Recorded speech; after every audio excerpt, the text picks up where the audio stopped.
Hello जय हिंद साथियों, स्वागत है आपका अपने यूट्यूब चैनल संदीप बिगनर में। आशा करता हूँ आप सभी अच्छे होंगे और स्वस्थ होंगे और आप सबकी तैयारी बहुत ही अच्छी चल रही होगी। दोस्तों, आज जो हम बात करने वाले हैं, आज हम बात करेंगे आपकी कुछ पढ़ाई को लेकर के। जैसा कि आप सबको पता है कि यूपी पुलिस कांस्टेबल की न्यू वैकेंसी आने वाली है कुछ दिनों में, तो उसी के लिए आप सभी भाई बहन तैयारी कर रहे हों, तो उसी के ऊपर हम बात करने वाले हैं। कुछ भाई बहनों को ये मुझसे कभी कभार ये ऐसे कमेंट आते हैं कि सर हम प्रैक्टिस सेट लगाएं या नहीं लगाएं, कुछ लगा रहे हैं तो उनके कम नंबर आ रहे हैं, तो उसी के ऊपर हम बात करने वाले हैं कि किस तरीके से आपके नंबर बढ़ें, कहाँ गलती हो रही है, कहाँ पर उस चीज़ को देखें। तो देखिए दोस्तों, हम जो बात कर रहे हैं प्रैक्टिस सेट के ऊपर अब बात करेंगे हम। सीधी बात ये है, देखिए सबसे पहला जो प्रश्न है वो ये है, क्या प्रैक्टिस सेट लगाएं या नहीं लगाएं, यानी कि प्रैक्टिस सेट हमें लगाना चाहिए या नहीं चाहिए। तो देखिए सबसे पहले मैं आपको बताऊं प्रैक्टिस सेट की। सबसे पहले तो आप अपने आप से खुद से पूछिए, क्या मेरा सिलेबस मैंने लगभग ज़्यादातर कंप्लीट कर चुका हूं मैं? क्या ऐसा तो नहीं कहीं कोई कमी रह गई हो, या भी मैंने कुछ पढ़ा ही नहीं है या थोड़ा बहुत ही पढ़ा है। अगर आपको जब अंदर से लगे कि मैंने लगभग सिलेबस कंप्लीट कर लिया या थोड़ा बहुत मतलब अच्छे तरीके बेस मेरा ठीक है, तो उसके बाद आप प्रैक्टिस सेट लगाइए। अगर आप बिल्कुल शुरू से तैयारी कर रहे हैं, अभी आपने मैथ रीजनिंग थोड़ा बहुत ही चैप्टर किए हैं सभी सब्जेक्ट के, जीएस के, हिंदी के, तो मेरा कहना ये है, मैं अपनी जो भी बता रहा हूँ अपनी पर्सनल राय दे रहा हूँ, मैं अपने एक्सपीरियंस के हिसाब से कह रहा हूँ। बाकी आप अपनी मर्जी है, अगर आपको जैसा अच्छा लगे वैसा आप कर सकते हैं। जब आपका वो लगे कि मेरा अभी कुछ भी सिलेबस कंप्लीट, अभी शुरू में तैयारी कर रहे हैं, आपने थोड़ा बहुत ही पढ़ा है सभी सब्जेक्ट से, इतना ज़्यादा नहीं पढ़ा है, तो मेरे हिसाब से प्रैक्टिस सेट नहीं लगाना चाहिए। क्योंकि आपको पता है जब प्रैक्टिस सेट में जो प्रश्न आएंगे वो पूरे सिलेबस के हिसाब से आएंगे। जैसे कि आप यूपी पुलिस का जो पेपर देंगे उसी चीज़ को ध्यान में रखते हुए पूरे सिलेबस से जो प्रश्न आएंगे उस हिसाब से आएंगे। और ऐसा तो नहीं कि प्रैक्टिस सेट आपके हिसाब से बनेगा। प्रैक्टिस सेट तो उस हिसाब से बना है जो सब पूरा सिलेबस रहता है उस हिसाब से। तो पहले मेरा मानना है अपनी लगभग ज़्यादातर अपना पूरा सिलेबस कंप्लीट कीजिए, उसके बाद प्रैक्टिस सेट लगाइए। अब बात आती है कि क्या प्रैक्टिस सेट डेली लगाएं, रोजाना? तो मेरा मानना है भले ही आपका सिलेबस कंप्लीट हो जाए ना, पूरा भी कंप्लीट, तभी भी रोज डेली प्रैक्टिस सेट मत लगाओ यार। क्योंकि ऐसा होता है, आपको पता है प्रैक्टिस सेट में जब डेली लगाओगे ना तो कभी कम भी होते हैं, कभी ज़्यादा भी होते हैं। तो ये पता है प्रैक्टिस सेट डेली लगाने का मतलब तब हो जब आपका एग्जाम पास आ जाए ना, ये चीज़ सारी चीज़ें तब मैं आपको बताऊंगा। अभी आपको पता है अभी आपका नोटिफिकेशन भी नहीं आया, फॉर्म बनने में भी टाइम लगेगा, उसके बाद अपने आपकी एग्जाम की डेट आएगी, तो ये सारी चीज़ें उस टाइम पे बताऊंगा कि डेली प्रैक्टिस सेट लगाएं या नहीं लगाएं। लेकिन फिलहाल आपको एक गैप में लगानी है प्रैक्टिस सेट। जैसे आज लगा लिया, फिर कई दिन बाद लगा लिया, या 2-4 दिन बाद लगा लिया, जब भी आपका मन करे, लेकिन डेली प्रैक्टिस सेट नहीं लगाने हैं। ठीक है, तो ये बात तो होगी कि प्रैक्टिस सेट लगाने हैं, लेकिन इतने लगातार नहीं लगाते रहना है प्रैक्टिस सेट को। ठीक है, और कब लगाने ये भी मैंने बता दी। अब बात आती है कि कम नंबर आ रहे हैं। अगर आपके कम नंबर आ रहे हैं किसी भाई बहनों के, तो उसके लिए सबसे जो बढ़िया तरीका बता रहा हूँ मैं, अगर आपने इस पर अमल कर लिया ना, तो आपको ये खुद महसूस होगा कि जो मैंने बताया आपने उस तरीके से कर लिया, तो क्या सच में बहुत ज़्यादा इंप्रूवमेंट होगा आपके नंबर में।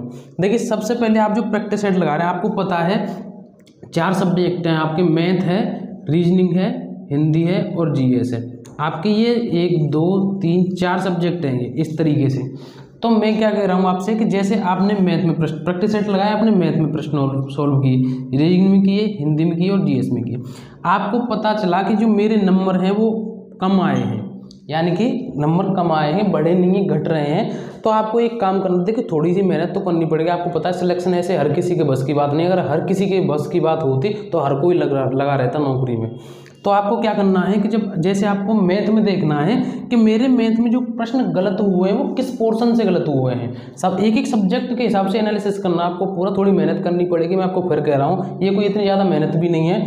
मैथ में आपको देखना है कि किस पोर्शन से मेरे जो प्रश्न हैं वो गलत हुए हैं। यानी कि जैसे कि आपको पता है आपका रेशियो हो गया, प्रॉफिट एंड लॉस हो गया और परसेंटेज हो गया, जो भी जिस टॉपिक से आपके जो प्रश्न गलत हुए ना, उनको नोट कर लीजिए, उनको नोट कर लीजिए कहीं भी आपने कि किसी एक पेज पे कहीं या आपकी डायरी में कहीं भी, कि इन टॉपिक से मेरे मैथ में प्रश्न गलत हो रहे हैं। और ये नहीं कि आपने एक प्रैक्टिस सेट लगा लिया उसी में आपने नोट कर लिया, आपने 2-4-6 प्रैक्टिस सेट लगाए होंगे, लगा के देख लेना, भले उन सब की एनालिसिस करना। मैं ये नहीं कर रहा हूँ सिर्फ एक प्रैक्टिस सेट से ही देखना, तो उसमें से सभी प्रैक्टिस सेट जो आपने लगाया उसमें से देखना कौन से सब्जेक्ट में सबसे ज़्यादातर मेरे प्रश्न गलत हो रहे हैं मैथ में। अब बात आती है रीजनिंग, ऐसे ही रीजनिंग में देखना कैलेंडर से हो रहे हैं प्रश्न मेरे गलत, या जो ब्लड रिलेशन है उससे हो रहे हैं, और सीट अरेंजमेंट है उससे हो रहे हैं, किस किस टॉपिक से मेरे सबसे ज़्यादा वो हो रहे हैं, उसको भी नोट करना है रीजनिंग में। इसी तरीके से हिंदी में करना है, संधि में गलत हो रहे हैं मेरे, या वर्णमाला में गलत हो रहे हैं, या कहीं और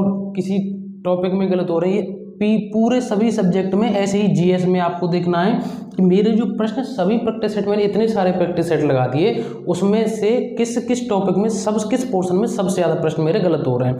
हिस्ट्री में जैसे कि आपने सब में देखा यार, मेरे उसमें पॉलिटी में तो मेरे प्रश्न सही जा रहे हैं, लगभग ज्योग्राफी में भी कम मतलब सही हो रहे हैं प्रश्न, लेकिन मेरे हिस्ट्री में देख रहा हूँ जो भी हिस्ट्री के प्रश्न हैं प्रत्येक उसमें प्रैक्टिस सेट में, यहाँ से मेरे हिस्ट्री के प्रश्न मुझसे ज़्यादा नहीं हो पा रहे हैं। ज्योग्राफी में हो रहे हैं लेकिन ज़्यादा नहीं हो रहे हैं। जो प्रश्न गलत हो रहे हैं ज्योग्राफी में वो कहाँ से हो रहे हैं, पर्यावरण से संबंधित, मतलब कहीं से भी किसी तरीके से। आपको कहने का मतलब मेरा पूरे चारों सब्जेक्ट में ये एनालिसिस करना है कि प्रत्येक सब्जेक्ट में मेरे किस किस पोर्शन में।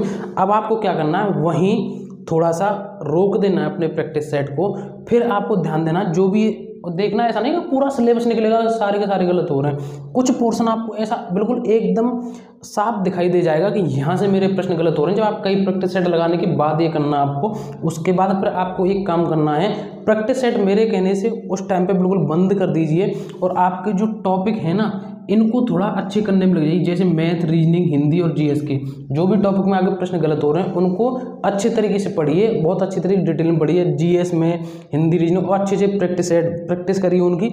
जीएस में आपको कोई चीज़ याद नहीं हो रही है तो उसको लिख कर याद करिए। कैसे करिए, उसको लिख कर याद करिए। और मैं तो अपनी बता रहा हूँ, मुझ पर अगर कोई चीज़ याद नहीं होती जीएस में, मुझे देखा यार एक बार पढ़ ली, 2 बार पढ़ ली, 2-3 बार पढ़ ली, कभी कभी याद ही नहीं रहती। अगर याद रहती भी है तो ऐसे मतलब कन्फ्यूजन, सीधी सी बात है। अगर आपने लिख के याद किया ना, मैं सच बता रहा, आपने 1-2 बार लिख के बात कर ली, याद कर लिया, बात खत्म हो जाएगी वहीं, फिर आपको दोबारा भूलने वाली प्रॉब्लम नहीं आएगी।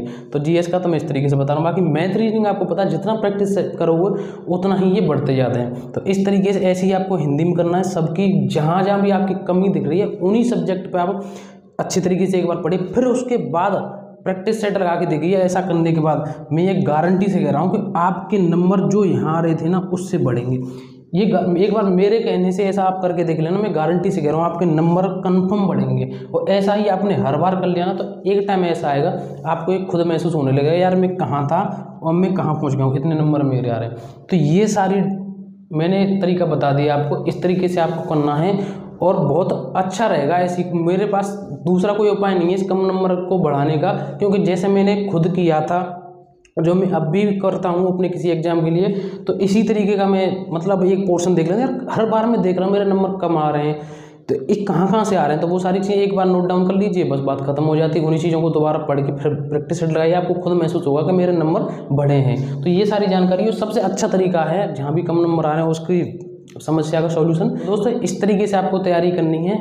और आपको पता है कि यूपी पुलिस कांस्टेबल की न्यू वैकेंसी आने वाली है, आपको बहुत अच्छी तरीके से पढ़ना है। आप सारी चीज़ें खेल कूद और जितने भी फालतू आप टाइम वेस्ट कर रहे हो, मैं खेलना एक टाइम में मतलब एक लिमिट में खेलो कूदो, सारी चीज़ें इंजॉय वाली एक लिमिट में करो, बाकी सबसे ज़्यादा टाइम खराब मत करो किसी चीज़ों का। आपको पता है कि आप जितना ज़्यादा पढ़ लोगे उतना ज़्यादा आपके लिए सही रहेगा, पढ़ाई कभी बेकार नहीं आती। आपको पता है यूपी पुलिस कांस्टेबल की न्यू वैकेंसी आने वाली है, ये आपको इतनी जल्दी दोबारा फिर देखने को नहीं मिलेगी। मैं आपको हर बार कहता हूँ ये वीडियो में। और आपसे एक बात और बताऊँ कि अगर आप यूपी पुलिस कांस्टेबल की तैयारी कर रहे हैं, अगर आप यूपी पुलिस कांस्टेबल की तैयारी कर रहे हैं, लिए बेस्ट बुक की अगर हम बात करें तो उसके लिए बेस्ट बुक है आपके लिए चक्षु प्रकाशन की, जिससे आप अपनी बेहतर तरीके से तैयारी कर सकते हैं। ये एक आपके लिए स्टडी गाइड बुक है। इसमें सभी टॉपिक बहुत ही अच्छी तरीके से सरलतम भाषा में कवर किए गए हैं और इसमें जो आपके प्रीवियस ईयर पेपर हुए हैं वो भी आपको अच्छी तरीके से बताए गए हैं जो प्रीवियस ईयर हुए हैं।